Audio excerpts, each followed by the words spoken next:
In today's video, we're going to talk about the fourth essential element of comprehensive candidate screening, the reference check.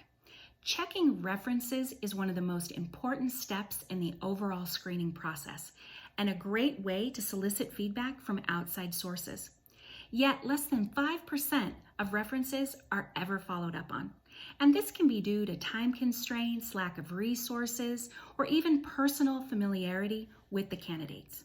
By speaking with someone who has previously worked with the candidate, you'll be able to confirm resume information that's been shared, as well as insights into skills and abilities, and help to determine whether or not the candidate is well suited for the role. Prior to checking references, it's vital to allow the candidate to provide consent for gathering employment-related information. Assure them all feedback is private and confidential.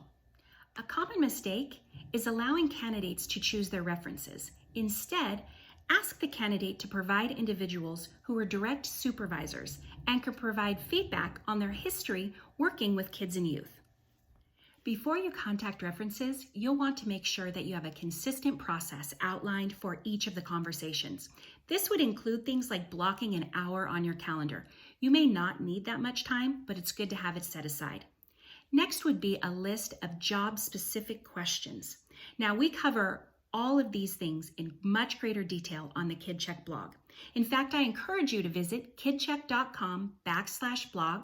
You can search under screening or references and find a lot more information that might be helpful.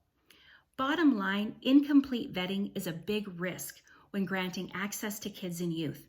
And the goal of the screening process is to remove the barriers that prevent you from getting the information that you need in order to make a good decision about your candidate.